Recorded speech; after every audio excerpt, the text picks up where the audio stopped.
जय शिवराय मित्रांनो, शेतकऱ्यांचं मोठ्या प्रमाणात नुकसान झालं होतं। म्हणजे रब्बीमध्ये सुद्धा मोठ्या प्रमाणात नुकसान झालं। पावसाचा खंड असेल तर काही भागात मुसळधार असा पाऊस झाला, त्यातून शेती पिकाचं उत्पन्नात 50% पेक्षा घट आली। त्यानंतर रब्बीत सुद्धा मोठ्या प्रमाणात नुकसान झालं।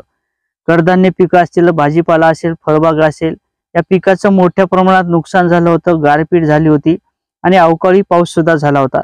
त्यानंतर 33 जिल्ह्यासाठी आपल्या एकनाथ शिंदे यांच्या माध्यमातून नुकसान भरपाई ही मंजूर करण्यात आली होती, परंतु नुकसान भरपाईची रक्कम ही वाटप करण्यात आली नव्हती। आणि परत आता शासनाच्या माध्यमातून 2 फेब्रुवारी रोजी एक महत्त्वाचा जी.आर. काढण्यात आला। 2 फेब्रुवारी 2024 रोजी एक महत्त्वाचा जी.आर. काढण्यात आलेला आहे आणि या जी.आर. नुसार आता शेतकऱ्यांना 33 जिल्ह्यात नुकसान भरपाई ही मंजूर करण्यात आलेली आहे। आता शेतकऱ्यांचं किती हेक्टरचं नुकसान झालेलं आहे, किती शेतकरी यामध्ये पात्र असणार आहेत, किती जिल्ह्यात, कोणत्या जिल्ह्यात किती कोटीची निधी मंजूर करण्यात आलेली आहे, निधी कधी वाटप होणार आहे, या संदर्भात महत्त्वाची अशी आपण माहिती घेणार आहोत। मित्रांनो, त्यापूर्वी चॅनलवर नवीन असाल तर नक्कीच चॅनलला सबस्क्राईब करून घ्या आणि बेल बटन ऑन करा। असेच अपडेट आपल्याला पाहायला मिळतील। तर मी गणेश ठाकरे, कृषी सातबारा या यूट्यूब चॅनलवरती आपलं स्वागत आहे। शेतकरी मित्रांनो, जवळपास पालघर जिल्ह्यात सुद्धा मोठ्या प्रमाणात नुकसान झालं होतं। यामध्ये जवळपास 7,000पेक्षा शेतकरी बाधित होते आणि या शेतकऱ्यांना 2 कोटी 260 लाखाची निधी मंजूर करण्यात आलेली आहे। त्यानंतर मित्रांनो, ठाणे जिल्ह्यात सुद्धा मोठ्या प्रमाणात नुकसान झालं होतं। यामध्ये 7,026 शेतकरी हे बाधित होते आणि या शेतकऱ्यांसाठी जवळपास 33 लाखाची निधी मंजूर करण्यात आलेली आहे। त्यानंतर रत्नागिरीत सुद्धा मोठ्या प्रमाणात नुकसान झालं होतं, शेतकरी उद्ध्वस्त झाला होता। त्यानंतर जवळपास 365 शेतकरी यामध्ये पात्र करण्यात आलेले आणि 11,65,000ची निधी या जिल्ह्यासाठी मंजूर करण्यात आलेली आहे। आता मित्रांनो, रायगड जिल्ह्यात सुद्धा नुकसान झालेलं होतं आणि यामध्ये 4,500 शेतकरी हे बाधित होते। म्हणजे या शेतकऱ्यांचं नुकसान झालं होतं आणि या शेतकऱ्यांसाठी 1,65,00,000ची निधी मंजूर करण्यात आलेली आहे। आता मित्रांनो, 5वा जिल्हा आहे सिंधुदुर्ग। यामध्ये 635 शेतकऱ्यांचं नुकसान झालं होतं आणि या जिल्ह्यात 6,64,000ची निधी या जिल्ह्यासाठी मंजूर करण्यात आलेली आहे। आता मित्रांनो, नाशिक जिल्हा जो आहे तो या जिल्ह्यात सुद्धा मोठ्या प्रमाणात नुकसान झालं होतं। म्हणजे 65,000 शेतकरी यामध्ये पात्र करण्यात आले होते, म्हणजे नुकसान झालं होतं आणि या शेतकऱ्यांसाठी 65,800 शेतकरी 849 शेतकऱ्यांचं नुकसान झालं होतं आणि या शेतकऱ्यांसाठी 99,78,00,000ची निधी मंजूर करण्यात आलेली आहे। आता मित्रांनो, 8वा जिल्हा आहे धुळे आणि धुळे जिल्ह्यात 732 शेतकऱ्यांचं नुकसान झालं होतं। या शेतकऱ्यांसाठी 89 लाखाची निधी मंजूर करण्यात आलेली आहे। आता मित्रांनो, 9वा जिल्हा आहे नंदुरबार। यामध्ये 6,500 शेतकरी यामध्ये बाधित होते। या शेतकऱ्यांसाठी 4,95,00,000ची निधी मंजूर करण्यात आलेली आहे। आता 10वा जिल्हा जो आहे तो जळगाव जिल्हा आहे। जळगाव जिल्ह्यात 13,700 शेतकऱ्यांचं नुकसान झालं होतं आणि या जिल्ह्यासाठी 10,20,00,000ची मदत ही मंजूर करण्यात आलेली आहे। मित्रांनो, अहमदनगर जिल्हा आहे। अहमदनगर जिल्ह्यात सुद्धा नुकसान झालं होतं। यामध्ये जवळपास 21,600 शेतकरी बाधित होते आणि या शेतकऱ्यांसाठी 78,77,00,000ची मदत या जिल्ह्यासाठी मंजूर करण्यात आलेली आहे। मित्रांनो, 11वा जिल्हा आहे पुणे जिल्हा। पुणे जिल्ह्यात 19,700 शेतकरी बाधित होते। या शेतकऱ्यांचं नुकसान झालं होतं आणि या जिल्ह्यासाठी 11,15,00,000ची निधी मंजूर करण्यात आलेली आहे। मित्रांनो, सोलापूर जिल्ह्यात सुद्धा नुकसान झालं होतं। या जिल्ह्यात 49,094 शेतकऱ्यांचं नुकसान झालं होतं। या जिल्ह्यासाठी 82,78,00,000ची निधी मंजूर करण्यात आलेली आहे। 13वा जिल्हा आहे सातारा। सातारा जिल्ह्यात 182 शेतकऱ्यांचं नुकसान झालं होतं आणि या जिल्ह्यात 26 लाखाची मदत ही जाहीर करण्यात आलेली आहे। आता 14वा जिल्हा आहे सांगली। सांगली जिल्ह्यात 31,500 शेतकऱ्यांचं नुकसान झालं होतं आणि या शेतकऱ्यांसाठी 58,18,00,000ची मदत ही जाहीर करण्यात आलेली आहे। 15वा जिल्हा आहे सोलापूर। सोलापूर जिल्ह्यात 71 शेतकऱ्यांचं नुकसान झालं होतं आणि या शेतकऱ्यांसाठी 2 लाखाची मदत ही जाहीर करण्यात आलेली आहे।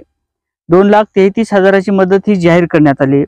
छत्रपती संभाजीनगरमध्ये बहुतांशी क्षेत्र होते जे शेतकरी होते ते 2 लाखापेक्षा शेतकरी जास्त होते, म्हणजे 2,63,000 एवढे शेतकरी बाधित होते. या शेतकऱ्यांचं नुकसान झालं होतं आणि या जिल्ह्यात 206,58,00,000ची मदत ही जाहीर करण्यात आलेली आहे. मित्रांनो, 17वा जिल्हा आहे जालना जिल्हा. जालना जिल्ह्यात सुद्धा 1,58,000 शेतकऱ्यांचं नुकसान झालं होतं. 192 कोटीची निधी या जिल्ह्यासाठी मंजूर करण्यात आलेली आहे. मित्रांनो, बीड जिल्ह्यात 15 शेतकऱ्यांचं नुकसान झालं होतं आणि या जिल्ह्यात फक्त 2,19,000ची निधी मंजूर करण्यात आलेली आहे. आता मित्रांनो, कोणत्या निकषानुसार या जिल्ह्याचं अनिवार्य काढण्यात आलेली हे माहीत नाही आणि यामध्ये मोठे शेतकरी पात्र होणं शक्य होतं, परंतु शासनाच्या धोरणानुसार किंवा सर्वेक्षणानुसार याची अनिवार्य खूप कमी आली, म्हणजे 15 शेतकरी यामध्ये बाधित दाखवलेले. मित्रांनो, लातूर जिल्ह्यात 635 शेतकऱ्यांचं नुकसान झालं होतं. 35,91,000ची निधी या जिल्ह्यासाठी मंजूर करण्यात आलेली आहे. धाराशिव जिल्ह्यात सुद्धा नुकसान झालं होतं. मध्येच जवळपास 91,912 शेतकऱ्यांचं नुकसान झालं होतं आणि या शेतकऱ्यांसाठी 4,29,000ची निधी मंजूर करण्यात आलेली आहे. आता मित्रांनो, 21वा जिल्हा आहे नांदेड. नांदेडमध्ये 3,992 शेतकऱ्यांचं नुकसान झालं होतं आणि या शेतकऱ्यांसाठी जवळपास 9 कोटीची निधी मंजूर करण्यात आलेली आहे. परभणी जिल्ह्यात सुद्धा नुकसान झालं होतं, म्हणजे परभणी जिल्ह्यात 2,31,000 एवढे शेतकरी बाधित होते आणि या शेतकऱ्यांसाठी 130 कोटीची निधी मंजूर करण्यात आलेली आहे. 130,80,00,000ची निधी मंजूर करण्यात आलेली आहे. मित्रांनो, रब्बीचा सुद्धा आकडा आहे आणि खरीपचा सुद्धा आकडा आहे. आता हिंगोली जिल्ह्यात सुद्धा नुकसान झालं होतं, परंतु काय कारणास्तव या जिल्ह्याची आणेवारी सांगण्यात आली नव्हती किंवा या जिल्ह्यासाठी निधी तर मंजूर झाला होता, परंतु शेतकऱ्यांना हे निधी वाटप करण्यात नाही आला. म्हणजे 2,57,000 यामध्ये शेतकऱ्यांचं नुकसान झालं होतं आणि 197,88,00,000ची निधी मंजूर करण्यात आली होती, परंतु या जिल्ह्याची सुद्धा निधी वाटप करण्यात आली नाही. याच्यात काय निकष ठरतात ते माहीत नाही, परंतु मिळेल असं आशा होती. त्यानंतर बुलढाणा जिल्ह्यात सुद्धा नुकसान झालेलं आहे. 2,76,000 शेतकऱ्यांचं नुकसान झालं आणि या जिल्ह्यासाठी 220,87,00,000ची निधी मंजूर करण्यात आलेली आहे. आता अकोला जिल्ह्यात सुद्धा 2,44,000 एवढे शेतकरी बाधित होते. या शेतकऱ्यांचं नुकसान झालं होतं आणि या शेतकऱ्यांसाठी 332,95,00,000ची मदत जाहीर करण्यात आलेली आहे. मित्रांनो, वाशिम जिल्ह्यात सुद्धा 2,64,000 शेतकऱ्यांचं नुकसान झालं होतं आणि या शेतकऱ्यांसाठी 115,30,00,000ची मदत ही जाहीर करण्यात आलेली आहे. अमरावती जिल्ह्यात 2,97,000 शेतकऱ्यांचं नुकसान झालं होतं. यामध्ये 157,97,00,000ची मदत ही जाहीर करण्यात आलेली आहे. मित्रांनो, यवतमाळ जिल्ह्यात सुद्धा नुकसान झालं होतं. यवतमाळ जिल्ह्याच्या शेतकऱ्यांसाठी जवळपास जे शेतकरी आहेत ते 84,451 शेतकरी आहेत आणि या शेतकऱ्यांसाठी 69,35,000ची ही मदत जाहीर करण्यात आलेली आहे. आता मित्रांनो, वर्धा जिल्ह्यात सुद्धा नुकसान झालं होतं.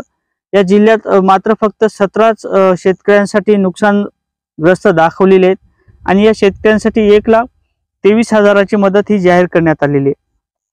मित्रांनो, नागपूर जिल्ह्यात 18,017 शेतकऱ्यांचं नुकसान झालं होतं. या जिल्ह्यात 32,68,00,000ची मदत ही जाहीर करण्यात आलेली आहे. भंडारा जिल्ह्यात जे शेतकरी होते जवळपास 26,909 शेतकरी होते आणि या शेतकऱ्यांसाठी 23,00,000ची मदत ही जाहीर करण्यात आलेली आहे.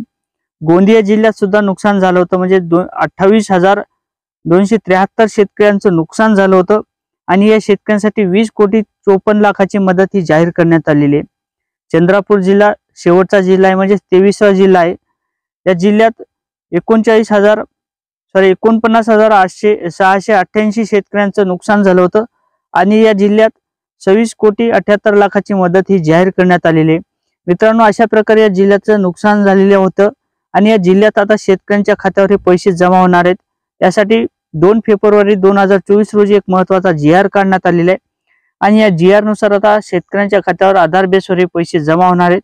याची सुद्धा लवकरच तरतूद करण्यात येणार आहे. हे निधी सुद्धा मंजूर झालेला आहे आणि हे मंजूर झालेला निधी शेतकऱ्यांच्या खात्यावर आधार बेसवर जमा होणार आहे.